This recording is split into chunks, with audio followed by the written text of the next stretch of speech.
And then he just flipped his head. The eyes come at me, and he just come at me and just tore me to shreds. Who do you think you're talking to? Don't ever answer me.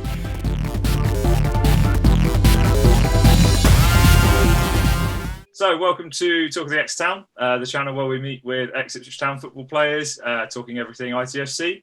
Welcome my next guest, who played for Ipswich over 100 times, both under Jim Majilton and Roy Keane, who gave him the captain's armband in his last season before moving on to Portsmouth, and played over 500 times in his career. Welcome, David Norris.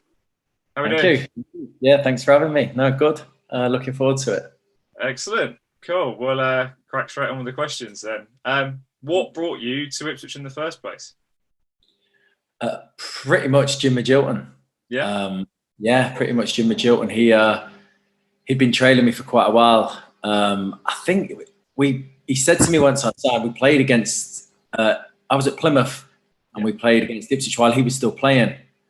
And he just said, "I remember you, like playing against you, and you know, Jim Majilton's chirpy and likes to talk a lot during the game." And I was giving my fair share back, and I think he quite liked it as a bit of a character trait. And then obviously Plymouth were doing pretty well as a team. I was doing well within that. Yeah. I think they initially made an inquiry that was in that summer, and I think from then until the January until I came, I know that they were, you know, keeping tabs on me. Eventually, obviously, Ipswich came into a bit more money, and then we managed to get. Well, it was an ordeal, but we managed to get the deal done and over the line. Yeah, because wasn't there some stuff going on with was it Bolton or something as well, wasn't it? Yeah. So Bolton had a 50% sell-on clause. So right. Plymouth were only ever going to get half the money. Yeah. So they obviously had a valuation on me, but then they were pretty much trying to double it because of they were only going to get half, and they wanted to get as much of that as possible. So it was quite hard work. I think in the end, Bolton reduced slightly what percentage they would take, but at that time, Plymouth were they weren't going to let me go. And I was happy there, and I had really good times. I've been there for 5 years.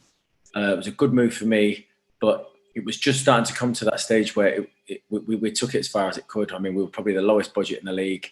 We were overachieving all the time. The manager had left Holloway not long before, and we were starting to lose players. And obviously, Ipswich is a massive club. I'm from Peterborough, so I knew a little bit more about it, and I was keen to do that and almost step on to my career, you know, and push on again and see how successful I could make it. So I was keen for the move. The sell-on clause was causing all sorts of trouble. I think they made numerous bids and it was just rejected. And I think in the end, Plymouth were just going to make me stay. I think because they knew my character, I think they said pretty much just get him to stay past the window. And we know what he's like. He'll play, he'll give everything because of the type of character he is. So we'll just take the chance. So once I knew that was sort of their way of thinking, I then had to go and see the chairman, and I just pretty much said to him, "Listen, I loved it here. It's been an amazing club for me. I've given you everything for five and a half years, but this was not just a big career chance. Financially, it was a big move for me as well. You know, it was gonna be a massive increase in my wages, and so I said, just let me go, will you?" And it was on the last deadline day, last day of the month, and they finally agreed to let it go. Yeah, and I suppose it's with any job, isn't it? You know, if you're getting a better opportunity, better wages, better in all sort of areas, it's hard to turn it down. But I guess in a different scenario within the footballing world, if other people are saying no, you can't really do much about that, can you? Until they give you the green light, I guess. Yeah, and that's what it was. It was like I said, I had a really good time at Plymouth. I go back there now and I get on really well with the fans and the club still, but. It was just too many factors adding up. They were on their way down at that. It felt like at that time, Ipswich were flying and looking like they were going to, you know, always flirting around playoffs and had a chance of doing something. It was closer back to my mum and dad and family, which having lived in Plymouth, I hardly ever seen them. It's that far away from anywhere. So the financials and everything, how much Jim had trailed me and wanted me, manager makes you feel that good. You want to play for him. So there were so many things, you know, in favour of me making the move, and that's probably in the end why I did have to force it a little bit. No, that's fair enough, you know, and it's got to work for both parties, isn't it? And you know, from Plymouth's point of view, they wanted to get the most money out of you, and for Town, they obviously wanted you to come and play. And you mentioned about Jim. How was it playing under him? Because you know he's obviously just finished being a player. the season before, and he's now then working out what team he wants and everything.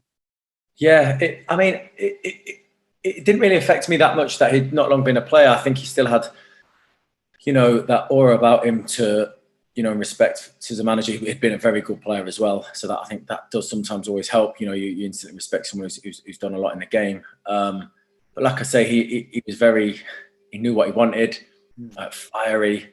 I think, sometimes that was what sometimes, it didn't help him sometimes with dealing with the players, but he was just a winner. And I think it meant that much to him. He sometimes just couldn't help himself. But like I say, for me, I've got a lot of time for him. And, and to be honest, I just wish personally I could have done better for him when he was there, because he put so much faith in me, getting that deal done, putting that fee across. I felt a little bit indebted to him, so it was a shame that I didn't feel like I really repaid him. But for the small time I did play under him, I enjoyed it. Yeah, and it's difficult.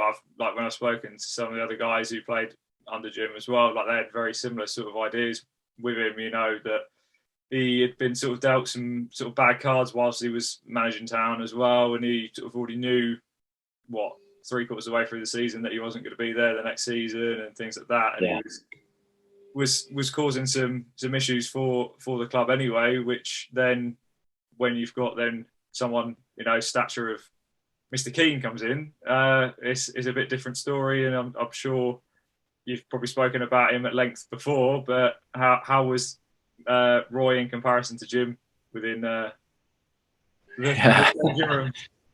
Well, they were both fiery, and obviously, they both, had trouble controlling their tempers at times, and would just let it all out.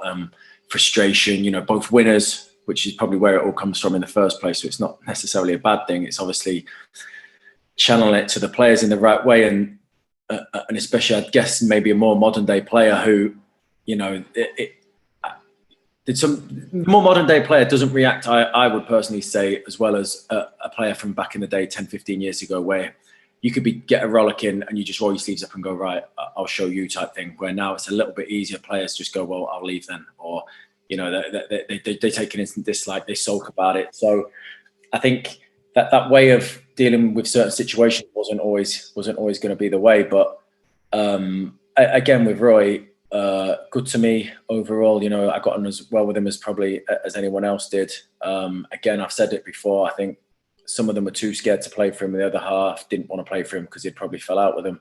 Yeah. So it was always going to be a little bit difficult. But, at times it looked like we were getting it right, and then it would just go wrong, and we just couldn't get consistent enough. And for me, like it was Roy Keane, a hero of mine. Yeah.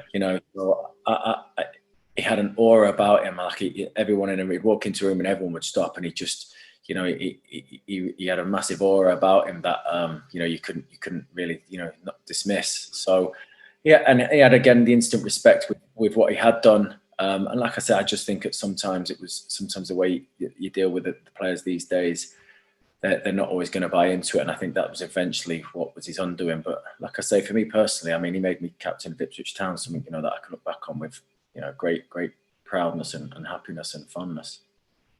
Definitely, I think with Roy there was that double-edged sword, wasn't there? I think from even a fan's perspective, you see in one side of things, you'd be like, same as you, wow, yeah, how's Town got someone like Roy Keane to come and be manager? But then on the same side, you're like, you can see that some of the players aren't happy, like either being there or they're not suddenly playing one week and they were playing playing on Saturday, had a great game on Tuesday, or the following Saturday they weren't playing.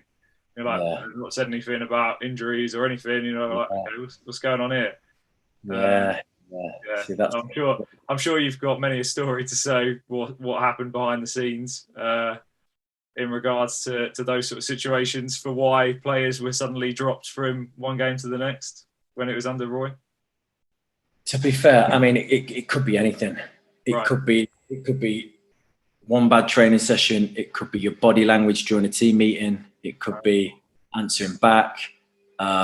It could be anything. That's what I mean. You don't normally you'll win a game, and no matter really what happens in between too much, that team will start the next game if they've won. But that didn't always happen. Well, it didn't happen that often. I wouldn't have probably even said that without there being changes, and whether it was just tinkering or players would be taken out for some crazy reasons at times, but that was the way he wanted to do it, and sometimes had them standards as well. But yeah, I think it could just be anything. If he didn't like you, if you'd said something, if your body language wasn't right, if you didn't train well, there was no real forgiveness anywhere. It was okay, you won't play. Which is a strange one, isn't it? Like in comparison to, again, sort of going on my own background of work and everything else. If you're performing well in whatever you're doing, you'd like to think that even if you don't get on with your boss or other people that you're working around, you'd like to think that, okay, cool, everything should be fine from one week to the next, as long as I'm getting on with what I'm doing and it's positive. But I guess from a fan's point of view, you'd notice that at the post-match interviews or interviews in general, you just got that aura from him anyway. It was okay, don't want to mess with him, which you got anyway as a player from him, but as a manager even more so, which must have been quite difficult. I know probably from your side, your captain, like you said, it's probably a bit of a easier ride in comparison to probably some of the other players. Yeah, I think so.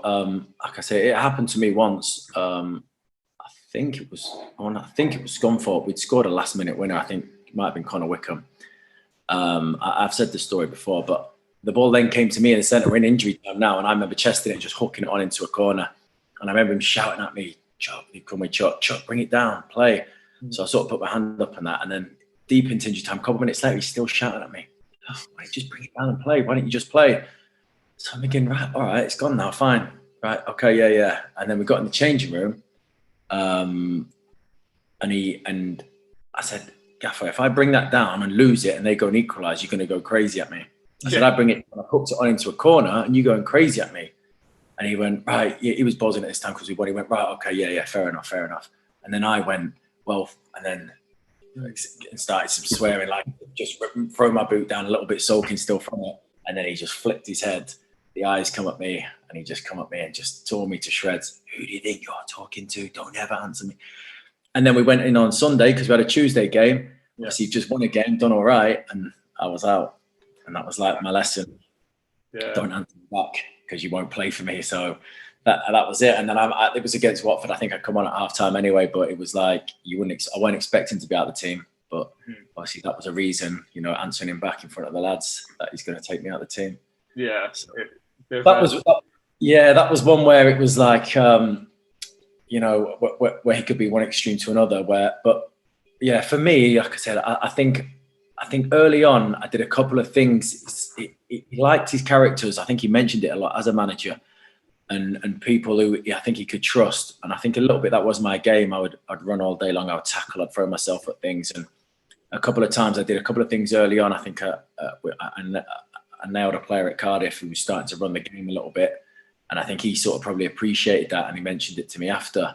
And I think little things, made him like me a little bit more and trust me a little bit more. And then obviously he gave me, the captain's armband, which was obviously was great for me. And like I say, it actually has helped me my game. Like I ended up having almost kicking on with having that extra responsibility, but it was a little bit as well. Roy Keane's made you captain. Like I just went 10 feet tall straight away. Yeah. And so a couple of games where I did do well, and he'd come in and goes, "That's my captain. That's my captain." I'd be going like, make me feel $1 million, and then give me the confidence to try and do, keep repeating it. So yeah, up and a little bit mixed, but overall, like I said, I think I probably got on with him as well as anyone did as players.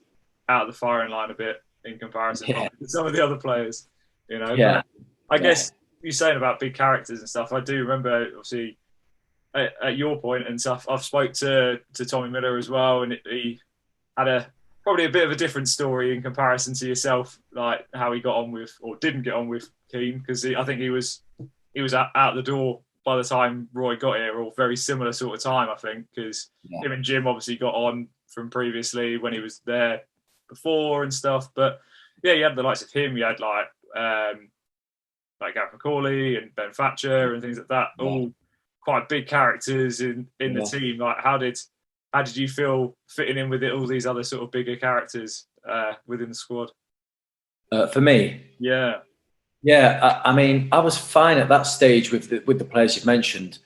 I'd grown into it by then and felt comfortable. Whereas I think Tommy, obviously at that time, I think they might have even crossed over at Sunderland as well. So then he might have. So I think as soon as he was coming, I think Tommy knew his days might be a little bit numbered. And like you say, he got on well with Jim.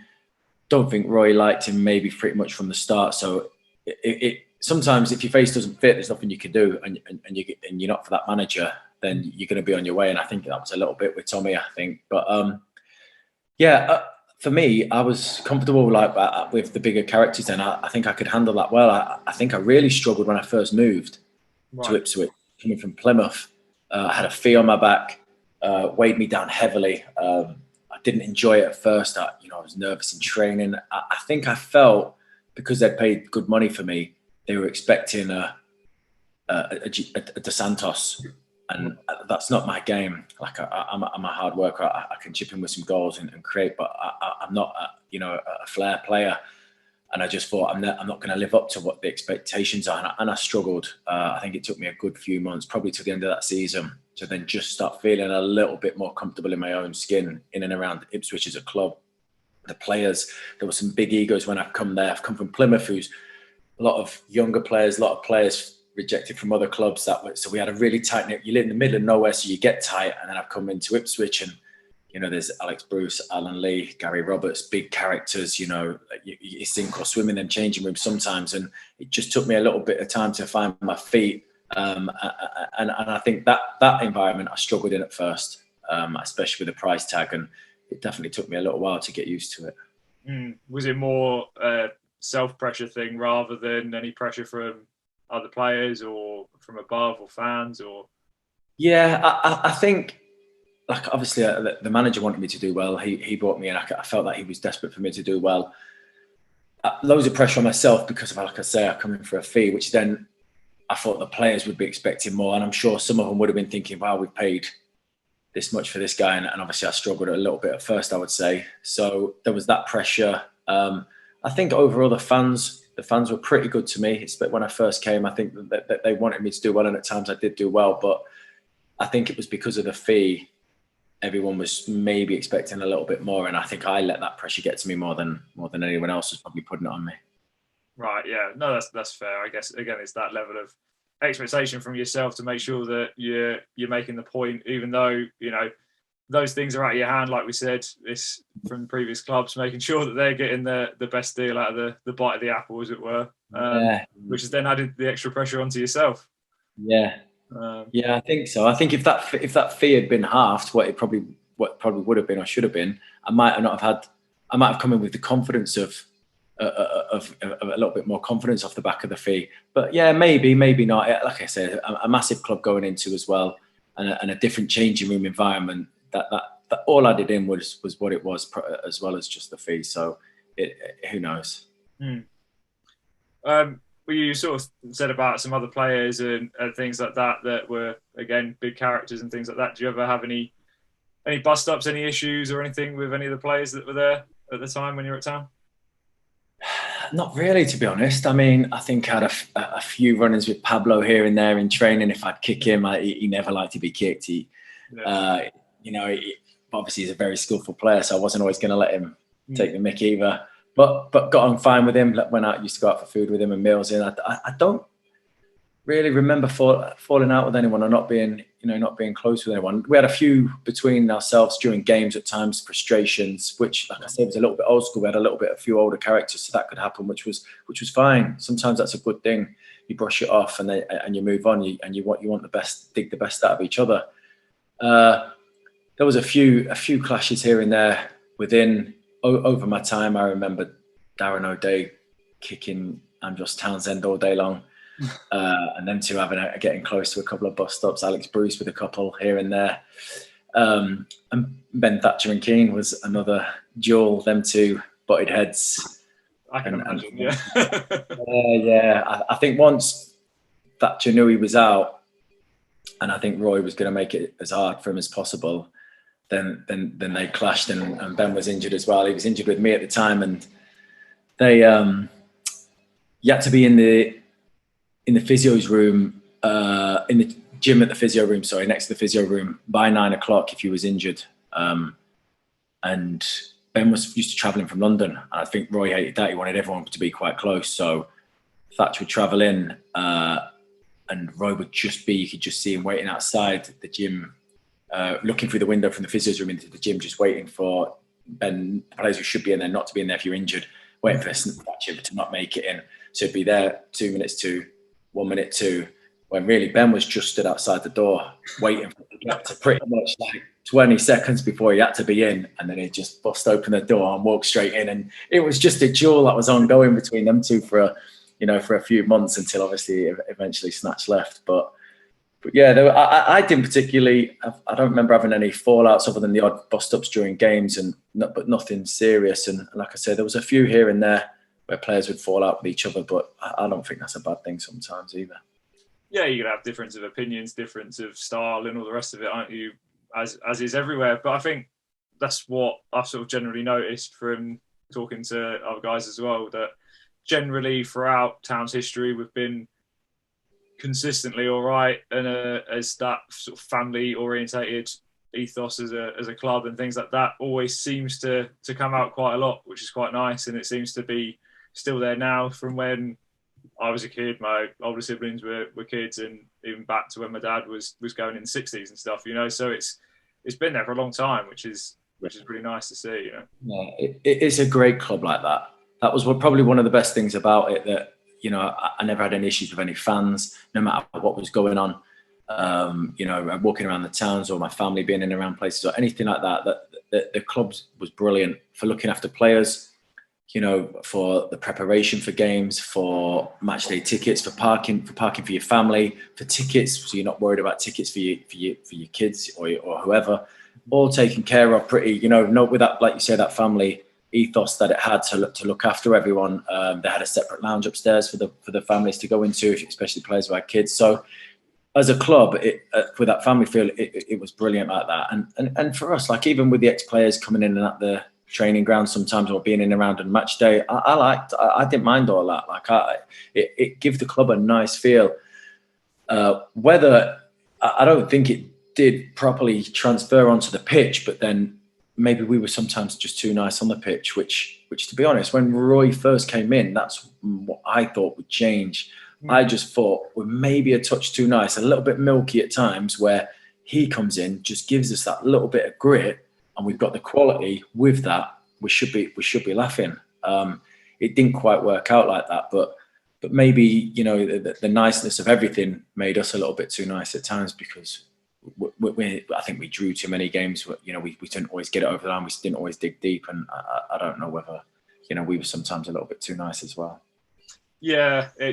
Again, that's something else that I think I've, as a fan, sort of noticed, that we do go through those sort of peaks and troughs where we will have players that are known as being more the nicey players and things like that, where it can not then, like I say, transpire on the pitch to be getting like over the line or getting them last minute goals or things like that. Which I do remember there was a period of 4 or 5 seasons where Town were losing like last minute goals like every other game and things like that, and it was just, I'm sure as a player it was very frustrating, but as well as a fan, be it away games, hearing it on the radio or watching it on telly and seeing dominating games, and then 30 seconds from the end, like just a lackluster half kick away, and then it's gone straight to their striker who's tapped it in from 3 yards away or something.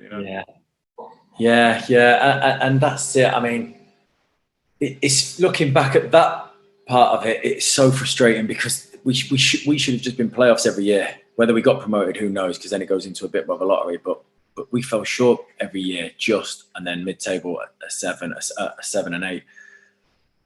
We should have been making the playoffs, and it would have been, looking back, it would have been silly results, like you say, last minute conceding here, drawing too many games where we didn't have that little bit of grit to get us over the line.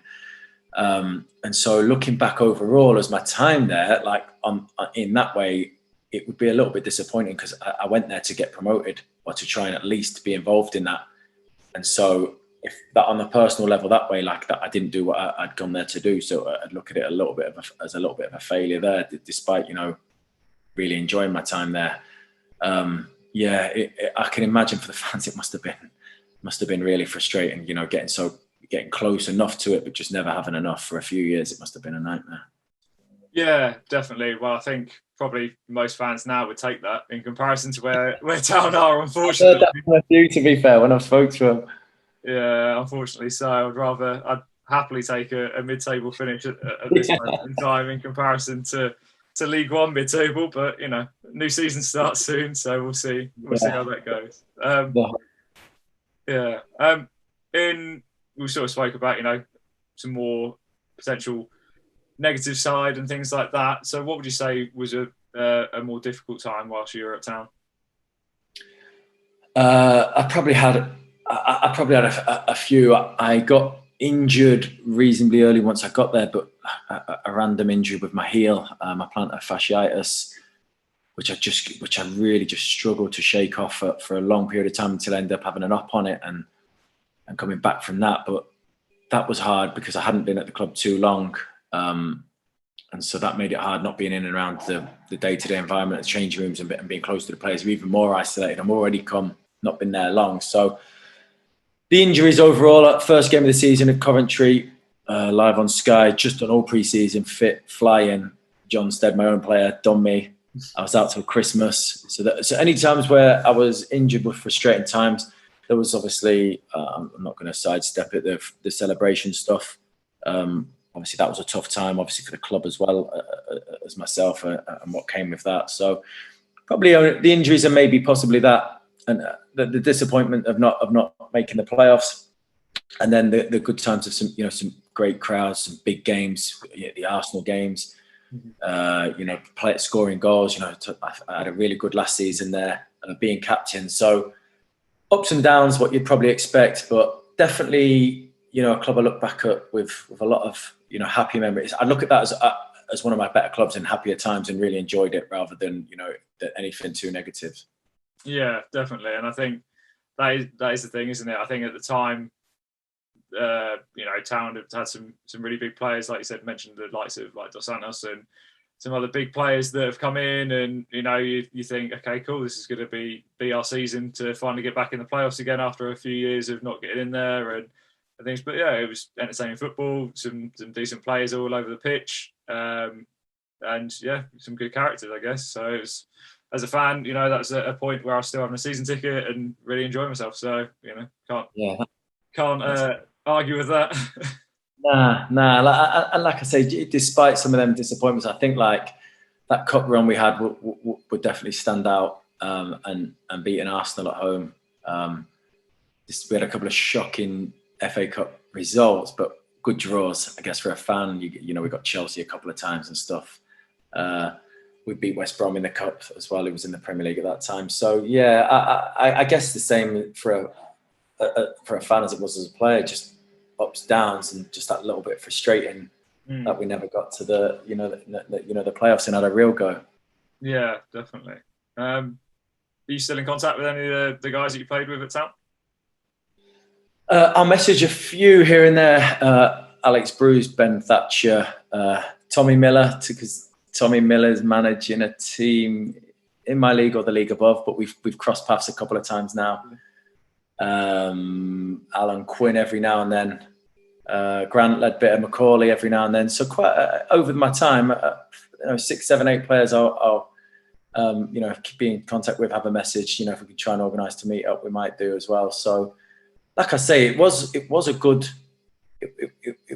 club, a really good family club, and I guess similar to Plymouth, you are a little bit, out in the middle of nowhere. Yeah. So it's not like if you're in Manchester, you've got Liverpool, Leeds, everything around you. It's a massive place itself.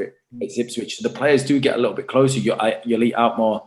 Your families will do more together. You're concentrating on football. The families will get together a bit more. So I probably made some some good friends there and people I do keep in touch with, which is what you don't always get at all clubs. To be honest, it's probably from Leeds. There's probably only 1 or 2. But that was players, just a lot of commuting going on, players not doing too much together and stuff like that, where Ipswich did have that, I guess, with the location helping. Yeah, that's another thing, isn't it? I think a lot of players, you'd notice, like, where I used to live and stuff, a few of them lived in the town where I lived, and, you just see them walking about, and it's great. Again, as a fan, as a community and things like that, it's nice to have that in comparison to, you mentioned obviously Thatcher travelling in from London and stuff, but in general, from my knowledge, it's nice to know that players aren't just playing for the club just for the sake of it, and then just going back halfway across the country every day or in a bedsit somewhere just to getting their money or whatever. Yeah. I'm sure, because I think as fans, that's what you want to buy into and believe into. You want the players to feel it on your behalf because it means so much to the fans. And I think wherever I've gone, I've probably, acknowledged that and then tried to play into it as well. Not just because of, for the fans, but because I want to be liked. I like being a hero. I like scoring big goals, or the fans liking me, or thinking that I'd run through brick walls for them. So, but I feel like I did appreciate, at times what it would mean to the fans when they were frustrated, when it was going well, when they was out and about, and what they would expect from a player. And I'd like to think overall that is, maybe at least one thing they could guarantee. If I didn't always have the quality, I'd always, have the commitment and determination. No, definitely. I think again, I definitely noticed that from a fan's point of view. There's sort of select players you remember throughout history that sort of really stand out. Luke Chambers being one who's now recently just moved on to Colchester. He was there for a long time and very passionate. Yourself and Jim being other ones. That stood up since I've been a Town fan and things. So it is good to have that, because you don't. Again, you think back to some players and you look at like their career history and you go, oh, they played for Town for half a season. You're like, oh, I don't remember them playing, like. Yeah. To be fair, I did that when I just looked through some of the seasons I was there. I was thinking, oh my God, he played for us. I didn't even know he did. When I was just looking through the stats now online. So, God, I can imagine what it must be like for a fan. But yeah, I think it's nice to try and get some sort of rapport with a club, and I think that the fans will appreciate that as well, because at the end of the day, the fans make the club. They're going to be there before when you're gone. And if you can leave some sort of mark on them, like I can go back to certain clubs now and it's nice. I walk around, a lot of people still remember me. They'll come up, they'll have pictures, autographs, I'm finished now, retired. So it's nice for my ego, but it's also nice that I made an impression on someone to be remembered, rather than just, like you said, a journeyman going from club to club. So I kind of like that. Yeah, definitely. And you sort of mentioned there about, going back to be at clubs or areas and stuff. Since finishing as a player, have you been back to Portman Road to watch any games or anything like that? Nah, I haven't. I think because I've been playing still. Yeah. It's been quite hard, but I've been back to Plymouth a couple of times, but also I've been invited. I haven't been invited back to Ipswich yet, but obviously if I was coming down for a game, I'd still love to get down for a game. And I've been back to Portsmouth once and Plymouth twice, but I've not managed to get back to Ipswich. And I'd say probably they're the three clubs that I've had my best rapport with. So hopefully, I'm not going to be going. I've said this is my last season, so if it is, then hopefully I'll get down to a game, and it'd be great just to come back, especially with fans that are back in and stuff now, and go back and revisit maybe even the training ground and back around the area and a few places that I used to love when I was down there. It'd be really nice. Yeah, definitely. I think that's probably the thing that's affected how Town, from what I've learned from other players as well. Usually they're quite keen to get ex-players back, and you said it obviously when you were there, ex-players were going back there for different events and everything else, which again is quite nice. So potentially, might be something in the future with, like I said, with fans being back and things, and who knows, you might get far enough in the cup to play Town. Imagine, that would be perfect. Yeah, end of the season. I got to a first round once about 2 or 3 years ago, and we ended up getting Mansfield. But yeah, the dream would always be to get an ex-club anyway. That'd be like a great way to finish if it was going to be my last season. If I could play against a Portsmouth, an Ipswich, or a Plymouth in a cup, that'd be perfect. Yeah, definitely.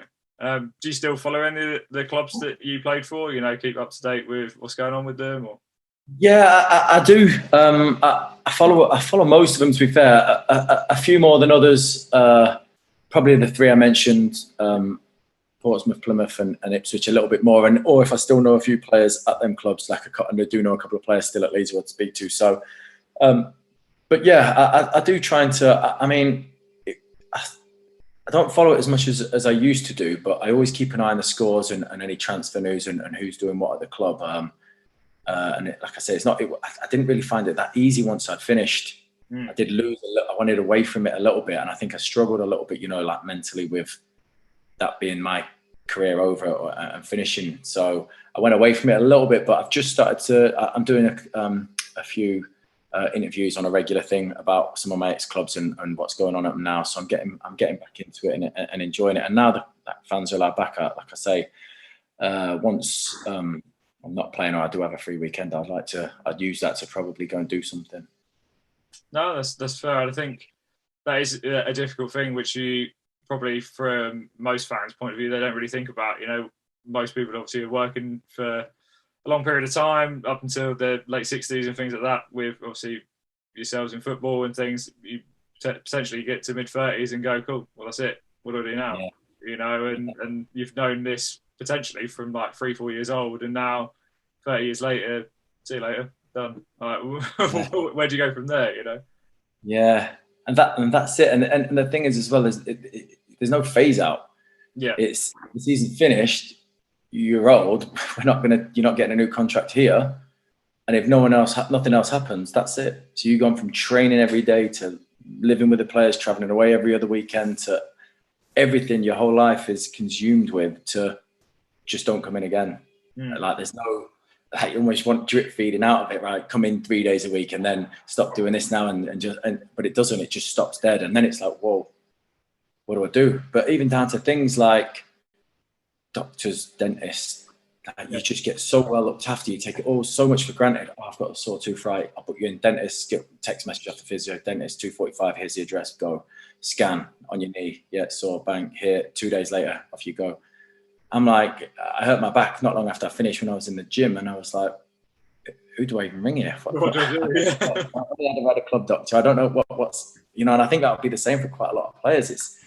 It's a shock to the system, and I think having the gym already set up for me to sort of go into kept me busy and really helped. And I think that's probably what players should maybe look at, just maybe having something that keeps ticking over initially, so that transition isn't as hard. And I've spoke to a few players since who have retired, and I think it's more acceptable to be speaking about it now, where before it would have been a little bit more frowned upon, it being a bit more open with how things have gone and how your feelings. And I was at a charity game a couple of months ago, and there was 4 or 5 ex-players there, similar things to me, played in the championship, and they all said they struggled, they didn't know what to do. They fell out with their missuses, and it was a tough time and what have you. But they found something. They've got to find something that keeps them ticking over. Like, I know I'll never get anything now that will give me the same feeling football does.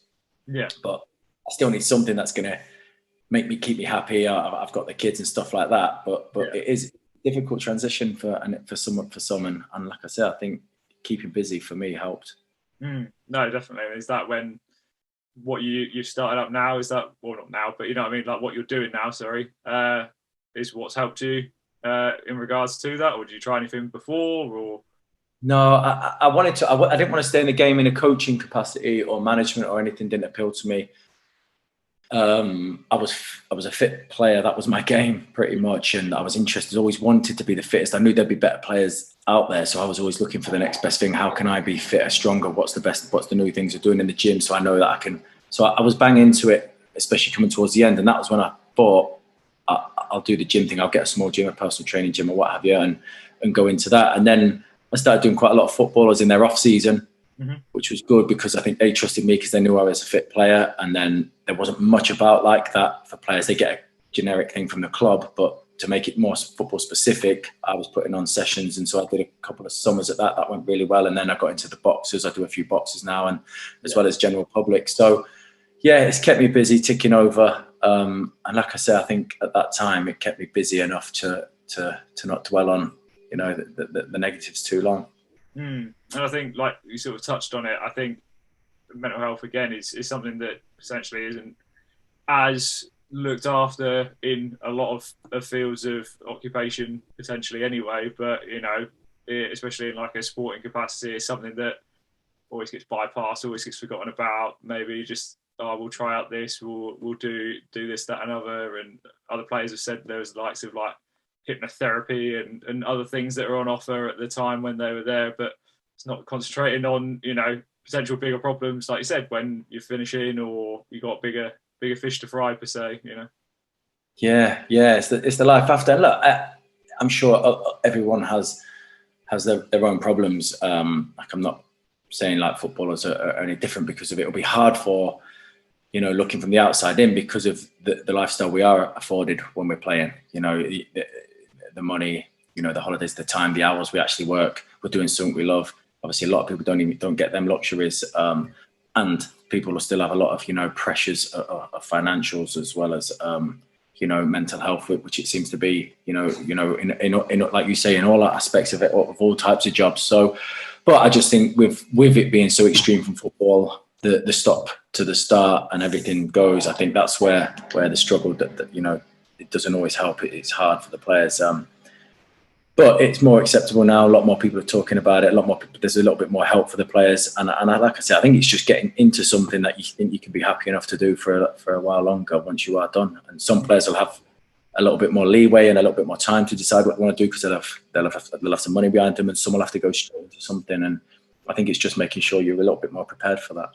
Maybe there's a niche in the market, for an ex-player, like, communal thing for when players finish, to keep them going in different capacities as a support. I don't know if there's something there already, but Yeah, I think there's a few people out there now trying to put things like that together. I've come across a couple of little support groups like that, and job opportunities for ex-professional footballers or courses they can do. So I think there is stuff out there now going along them lines. Oh, that's good. Yeah, it doesn't matter who you are, as long as there's support there, could be the top dog down to the bottom, there needs to be support no matter who you are and what opportunities you've had in life or not, really, which is always well, I'm sure you can appreciate that, obviously, as much as anyone, with the people you'll see and work, and that they're still gonna, no matter what some might have done or haven't done, but they're gonna need a little bit of help or an opportunity if they are gonna then change what they're doing.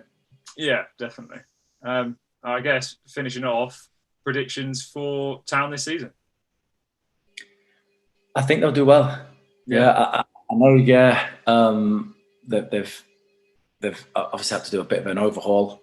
So I know that was a little bit of a worry, as in, how long is that going to take to gel and stuff. But the players they've brought in, so they've brought in some quality. It seems like that it should be fresh. The manager's had time now, obviously, to get his way a full pre-season.